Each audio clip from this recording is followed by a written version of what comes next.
Welcome back, students. You must be seeing lot many things on this screen, and the heading says development of dicot embryo. I will try to make it as simple as possible, but since so many technical terms are there, I feel you have to watch the video many a times so that you understand and learn all these technical terms because they are important, and these are the keywords basically, right? I'll be telling you simultaneously which is the keyword which will be giving you the marks, right? Development of dicot embryo.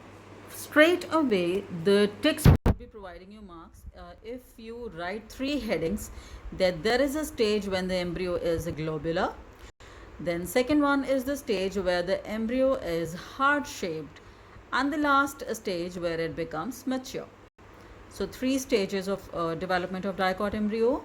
Depending upon the shape, one stage is characterized by the globular shape, second is heart shape, and the third one is mature embryo, right? Where you can see the cotyledons clearly. I mean to say where the cotyledons of the dicot embryo are seen clearly, right? I am proceeding in the form of a simple flow chart. We are proceeding with a zygote, and this zygote is a 2N structure. Everyone knows that zygote is diploid, right? There is the first division. This is a transverse division. I should have written it here, TD, that is transverse division. Wherever I use the word LD, that is longitudinal division, right? Zygote divides transversely to form two cells. The one is basal cell and the other one is terminal cell. Children, you need to remember that basal cell is always formed towards the micropylar end. That's why I have written here M. M stands for micropylar end. And the other end is chaliceal end. So it doesn't matter if you invert the things up. You may write C at the top and M at the bottom. But the thing is, then your basal cell would also come down and your terminal cell would go up. What you have to keep in mind is that micropylar end is always associated with the formation of basal cell, and chaliceal end is always associated with the formation of terminal cell. So the first division divides the zygote transversely into two cells, the basal cell and the terminal cell. Further, the basal cell would also divide, it will keep on dividing transversely, forming a multicellular structure. And the terminal cell, if you can see, it is not dividing transversely, it is dividing longitudinally.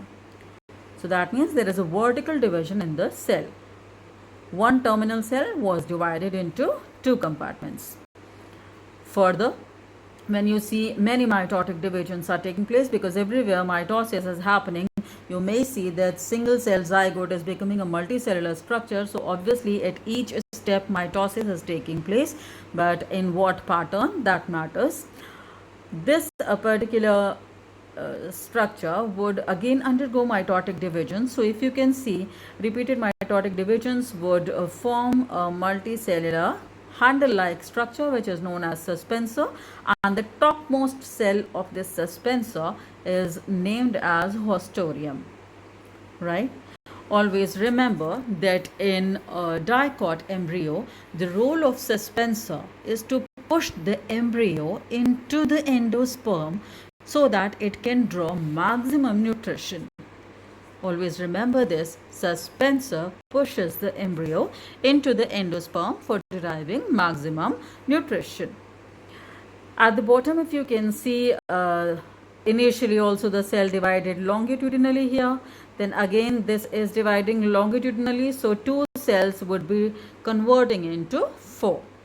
And since four cells are there at the end, you will call this stage as quadrant stage. Quadrant means four. Quadrant stage. The cells involved in the suspensor, they may be 6 to 10 in number, and this quadrant stage is now supposed to get converted into octant stage. Octant means 8-celled. So if it is an 8-cell stage, that means the four cells, they would divide transversely to convert into 8 cells. So longitudinal divisions would continue till quadrant stage is achieved, and this quadrant stage would undergo transverse division so that 4 cells can get converted into 8, and the stage would be known as octant stage. You might be noticing that the structure is somewhat becoming a globular ball-shaped structure.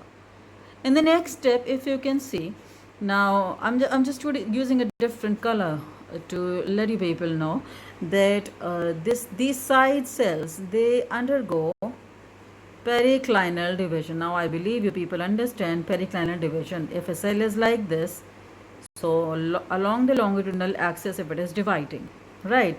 So periclinal division is the process which is taking place here.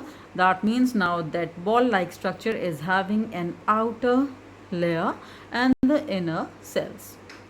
Children, here the stage is globular and the outer layer is known as dermatogen. Derma means outer surface, right? So dermatogen is the term for this outer surface.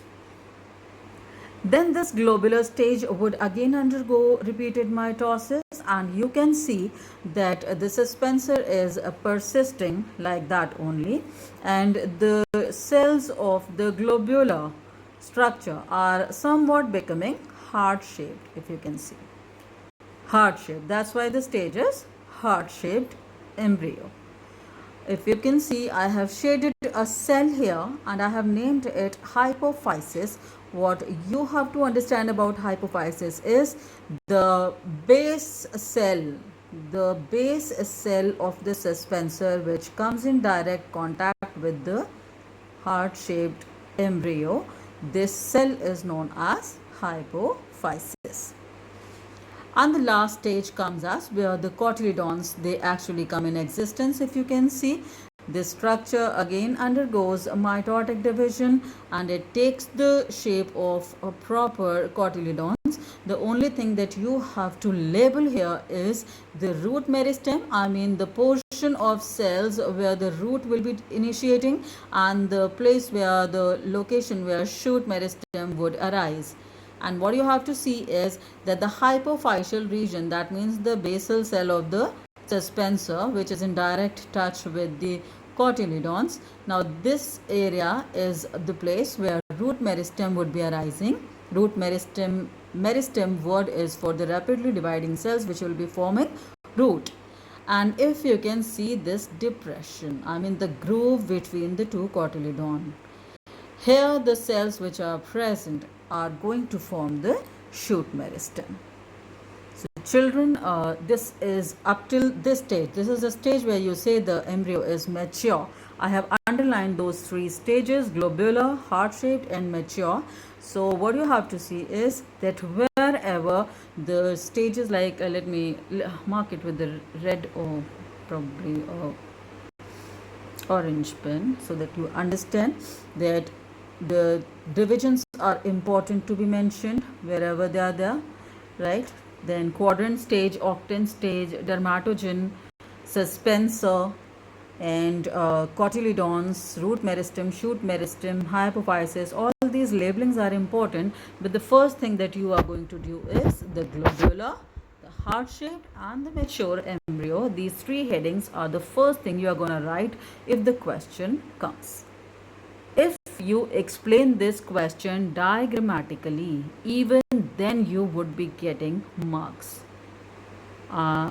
Whatever experience I have of board correction, I have realized that if a child is explaining such questions diagrammatically, there are no deductions in the marks. But I always suggest my students to write some theoretical portion associated with the diagram, so that diagram acts as a backup plan. I hope I have made this clear to you, children. So I'm concluding development of dicot embryo here, and we will be proceeding with the development of monocot embryo in the forthcoming video. Thank you.